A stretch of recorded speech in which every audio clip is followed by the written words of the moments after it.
Engine मालफङ्सन देखाइसक्यो हैन। यो के हो यार, थाहै छैन यो के हो, किन आउने हो, किन जाने हो। अहिलेसम्म यो आयो भनेर चेक त गराएको छैन, पहिलोचोटि हो। n160 को कमजोरी भनेको यही हो हैन। बाइक अलिक फोहोरो छ हैन, धुन भ्याइएन अनि त्यसै कुदाइयो हैन। अब यो इन्जिन मालफङ्सन बोलिसक्यो क्या, खै अब यसको सेन्सरमा कता के भइरहेछ। अब सफा गऱ्यो आनन्द चट्ट राम्रो गरेर हिँड्यो भने केही हुँदैन। अलिक कस्तो खरखर आवाज पनि आइरहेको थियो। मालफङ्सन, ओहो पानी पऱ्यो। अब यो हाइवेको बाटो पनि एकदम यस्तो ब्यालेन्स नमिलेको छ, सोझो त ब्यालेन्स नमिलेको।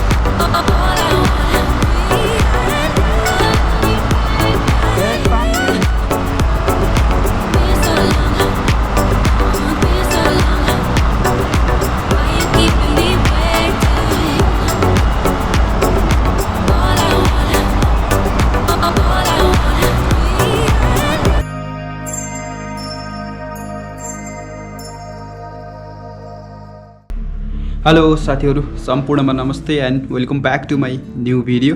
It's me RBV rider boy Bidur. आराम छु अनि यहाँहरू सबैजनाको आरामताको कामना गर्दछु।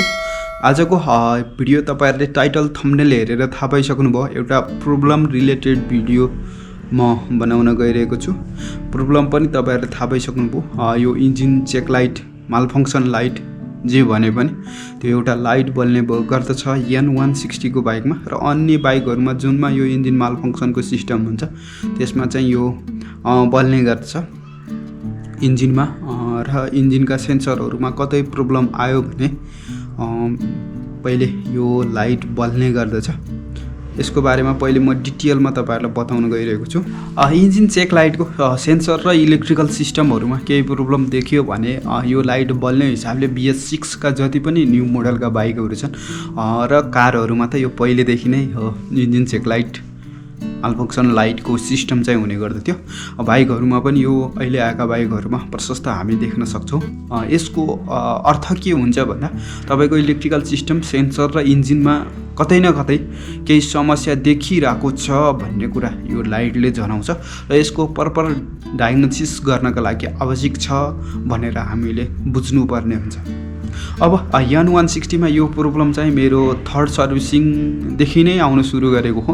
त्यस्तै प्रब्लमकै रूपमा आएन, लङ राइडहरुमा जाँदाखेरि बाटोमा बेला बेला आउने हराउने बेला बेला आउने हराउने गर्थ्यो। भिडियो हेर्नुस् है त, म त्यो प्रब्लमको बारेमा कसरी कुन बेला आयो भन्ने कुरा म तपाईहरुलाई मेरो त्यति बेलाको एक्सपिरियन्स चाहिँ देखाउँछु भिडियोमा। n160 को स्पेशल केस छ यसमा। n160 को कमजोरी भनेको यही हो हैन, बाइक अलिक फोहोरो छ हैन, धुन भ्याइएन अनि त्यसै कुदाइयो हैन। अब यो इन्जिन मालफङ्सन बोलिसक्यो क्या, खै अब यसको सेन्सरमा कता के भइरहेछ। अब सफा गऱ्यो आनन्द चट्ट राम्रो गरेर हिँड्यो भने केही हुँदैन। अलिक कस्तो खरखर आवाज पनि आइरहेको थियो। मालफङ्सन, ओहो पानी पऱ्यो। अघि उता मजाले पानी पऱ्यो हैन, अलिअलि रुजियो रेनकोट लगाएर, जुत्ता रुज्यो, अलिकति चिसो भयो हुन चाहिँ। अहिले यता घाम लाएर हैरान भयो फेरि। फाइनल्ली ल म आइपुगेको अवस्था। Meanwhile, बजारमा बाइक धोइयो, ट्याक्क लाएर बाइक टल्क्यो हैन। त्यसपछि खाजा खाइयो, आनन्द अरे अब लाग्दैछौ अगाडि।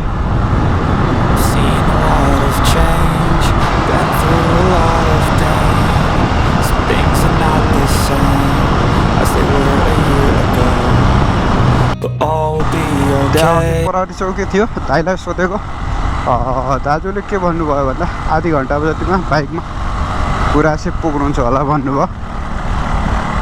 गुराँसीबाट तल झर्ने हो। अब मेरो यो इन्जिन मालफङ्सन देखाइसक्यो हैन। यो के हो यार, थाहै छैन यो के हो, किन आउने हो, किन जाने हो। अहिलेसम्म यो आयो भनेर चेक त गराएको छैन। अब यो जङ्गलको बाटो पहाडको बाटो सुरु भयो हाम्रो यात्रा।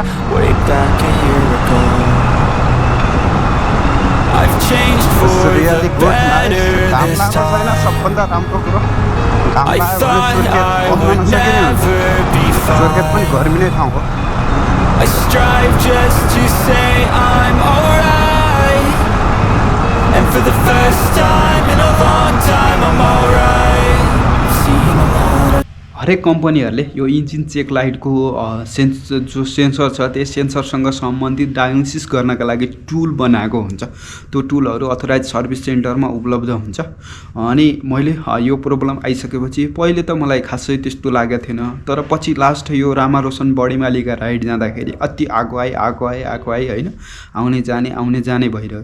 धेरैचोटि भएपछि के छ समस्या भनेर मैले बाइक लिएर मैले रेगुलर सर्भिस गराइरहने ठाउँमा गएँ। त्यसपछि त्यहाँ गएर बाइक देखाएपछि त्यो एउटा टुल हुँदो रहेछ के छ प्रब्लम भनेर चेक गर्ने। त्यसले चेक गर्दाखेरि के सेन्सरमा एउटा प्रब्लम देखियो र त्यति बेला तिनीहरूले त्यो प्रब्लम केही पनि गरेनन् सल्भ गर्नलाई, त्यस्तो केही गरे जस्तो मलाई लाग्दैन र त्यो प्रब्लम त्यही सिस्टमबाटै इरेज गरेको जस्तो मलाई लाग्छ। सिस्टमबाट प्रब्लम इरेज गरेपछि इन्जिन अपडेट आएको रहेछ n160 को। n160 को इन्जिन अपडेट पनि मैले त्यति बेलै गराएको थिएँ।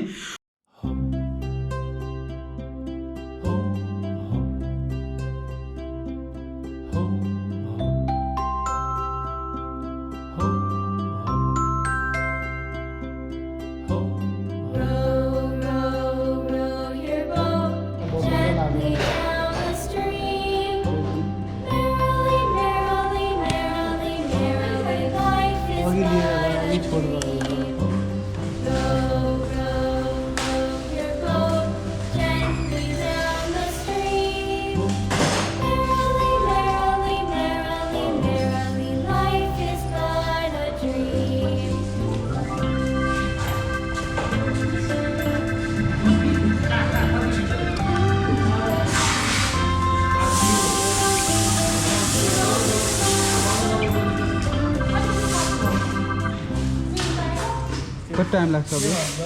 2 मिनट।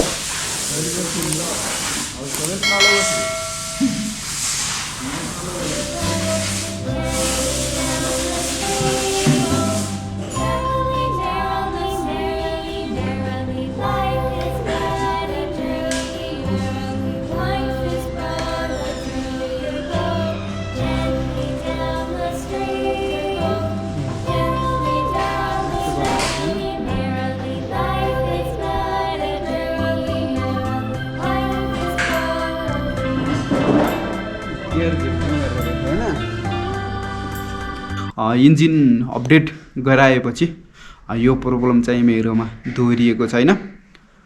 यही नै हो, तपाईहरुले प्रब्लम आयो भने यसलाई चाहिँ सिस्टमले डायग्नोसिस गर्न मिल्छ र तपाईहरु नजिकको सर्भिस सेन्टरमा गएर यसलाई देखाउन सक्नुहुन्छ।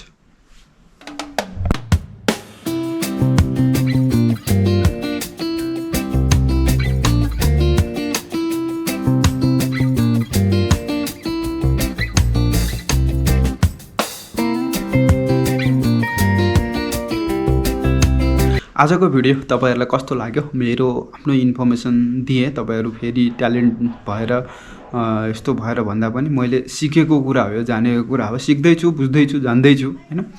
अब धेरै जनाले को रिक्वेस्टमा म यो भिडियो बनाए। च्यानलमा पहिलोचोटि आएर मेरो भिडियो हेर्दै हुनुहुन्छ भने सब्स्क्राइब गर्न नबिर्सिनु होला। अर्को भिडियोमा फेरि भेट हुनेछु। तबसम्मको लागि म राइडर बोय बिदुर बिदा हुन चाहन्छु। यहाँ सबैको दिन शुभ रहोस्। नमस्ते।